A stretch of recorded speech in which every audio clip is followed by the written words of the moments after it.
अस्सलाम वालेकुम स्टूडेंट्स। तो हम आज बात करेंगे केमिस्ट्री की कि केमिस्ट्री में एमडी कैट में क्या चीज़ें करनी चाहिए और क्या किन चीज़ों से अवॉइड करना चाहिए। सबसे पहले जो चीज़ है वो बार बार रिपीट करनी पड़ जाती है, लेकिन बात वही है दोबारा कि बुक रीडिंग जो है वो बहुत इंपॉर्टेंट है। आमतौर पर बच्चे समझते हैं कि केमिस्ट्री में सिर्फ कॉन्सेप्ट है। ऑफ कोर्स कॉन्सेप्ट है, लेकिन वो जो बुक रीडिंग है, जो बुक की लाइंस हैं, वो उतनी ही इंपॉर्टेंट है जितनी आपका कॉन्सेप्ट है। जितना आपको कॉन्सेप्ट होना चाहिए उतनी ही आपकी बुक के ऊपर भी कमांड होनी चाहिए। ठीक है, बुक रीडिंग है सबसे पहले। तो उसके बाद जो आपके पास जो आमतौर पे ऑर्गेनिक केमिस्ट्री है, बच्चों को मुश्किल भी लगती है और इसका एक मेजर पोर्शन शामिल होता है एमडी कैट में। तो सबसे पहले तो इसकी ये है कि इसके अंदर आपको इक्वेशंस याद होनी चाहिए और उनका कैटलिस्ट भी साथ याद होना चाहिए। ठीक है, अब कैटलिस्ट में ये होता है कि फॉर एग्जांपल कहीं जगह पे डाइल्यूट HCl है या डाइल्यूट H2SO4 है, तो आपने ये चीज़ें साथ याद करनी है कि आया कि वहाँ पे कॉन्सनट्रेटेड H2SO4 यूज़ हो रहा है या डाइल्यूट H2SO4 यूज़ हो रहा है। ठीक है, और अगर साथ कोई दूसरा कैटलिस्ट है, ठीक है, तो वो कौन सा है। ठीक है, उसके बाद आपके पास जो आमतौर पे हमारी बुक के अंदर मैकेनिज़्म, बहुत लिमिटेड नंबर ऑफ़ मैकेनिज़म्स लिखे हुए हैं, लेकिन आप कोशिश करें कि mechanism these are good to know things.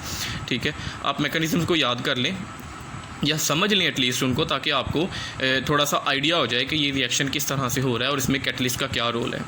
ठीक है, इसके बाद आपके पास जो मोस्ट इंपॉर्टेंट चीज़ है केमिस्ट्री के अंदर और जिसमें से बहुत क्वेश्चन पूछे जाते हैं, वो है पीरियोडिक टेबल।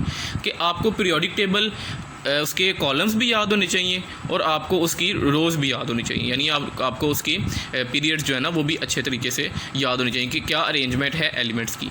अब जाहिर है सारा तो हम याद नहीं कर सकते, लेकिन वो एलिमेंट्स जो इंपॉर्टेंट हैं, जैसे हमारे पास जो लेंथिनाइड्स और नेक्टिनाइड्स हैं, वो तो हम याद नहीं कर सकते, जाहिर है उनको तो याद नहीं करना है, लेकिन जो बाकी एलिमेंट्स हैं उनकी अरेंजमेंट आप याद करनी है। ठीक है, और वो आपके टीचर्स ने आपको बताया होगा कि 2+ करें, फिर 8+ करें, फिर 8+ करें, फिर 18। मुझे ये एग्जैक्ट याद नहीं है, ये आप अपने टीचर से कंसल्ट करें। ठीक है, और ये उनसे जो है ना किस तरह से आपने एटॉमिक नंबर करना होता है। कहने का मकसद ये है कि आपको पीरियोडिक टेबल अच्छे तरीके से आना चाहिए। ठीक है, उसके बाद आपने जो है ना इलेक्ट्रॉनिक कॉन्फ़िगरेशन, ये इस वक्त तक बच्चे को आ गई होती है। मसला वाला क्या होता है कि आपसे हमेशा तो नहीं, लेकिन ज़्यादातर आपसे वो इलेक्ट्रॉनिक कॉन्फ़िगरेशन पूछी जाती है या आपको वो याद रखनी चाहिए जिसके अंदर कोई एक्सेप्शन होती है। ठीक है, जिसके अंदर कोई एक्सेप्शन होगी ना, आमतौर पे जो एग्जामिनर है ना वो उस तरफ जाएगा, बिकॉज नॉर्मल तो हर किसी ने याद की होगी। एक्सेप्शन जो है ना वो आपको अच्छे नंबर दिला देती हैं। ठीक है, इसके अलावा अब ट्रेंड्स जो हैं मुख्तलिफ।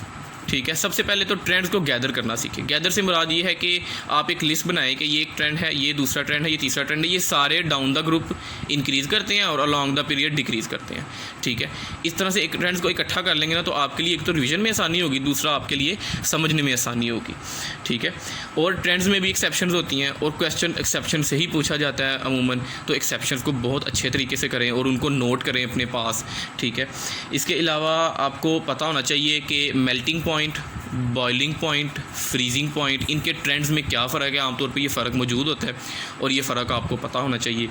ठीक है, आइसोमरिज्म जो है ये एक आसान टॉपिक है, लेकिन अगर यहाँ पे टीचर्स जो हैं वो स्टूडेंट को बहुत फंसाने की कोशिश करते हैं, तो यहाँ पे आपको पता होना चाहिए कि जो एल्डो कीटो आइसोमरिज्म है ये किस तरह से आपस में कन्वर्ट होते हैं, जो मुख्तलिफ तरह की आइसोमरिज्म उनकी टाइप्स क्या हैं और इनको किस तरह से लिखा जाता है, जो आइसोमर्स बनाए जाते हैं वो किस तरह से बनाए जा सकते हैं। ठीक है, ये सारी चीज़ जो है ना पूछी जाती है। इसके अलावा कन्वर्जन जो है, कुछ बच्चे इसको मुश्किल समझते हैं कि ये कन्वर्जन बहुत मुश्किल है, लेकिन ये आसान चीज़ है। आपको कुछ बेसिक कॉन्सेप्ट जो है ना वो होने चाहिए कि फॉर एग्जांपल अल्कोहल की ऑक्सीडेशन करेंगे तो क्या बनेगा, अल्कोहल की रिडक्शन करें तो क्या बनेगा, एल्डिहाइड की ऑक्सीडेशन करेंगे तो क्या बनेगा, उसकी रिडक्शन करेंगे तो क्या बनेगा। इसी तरह से कार्बोक्सिलिक एसिड्स हैं और कीटोन्स हैं और बेंजीन वगैरह एरोमेटिक्स कंपाउंड है। ठीक है, इस तरह से चीज़ें हैं।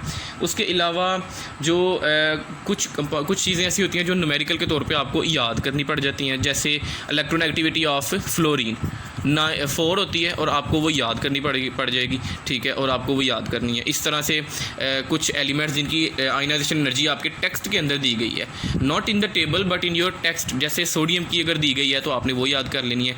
फर्स्ट के अलावा अगर सेकंड दी गई है तो तब आपने वो भी याद कर लेनी है, बिकॉज कई एग्जामिनर ये चीज़ पूछ लेते हैं आपसे।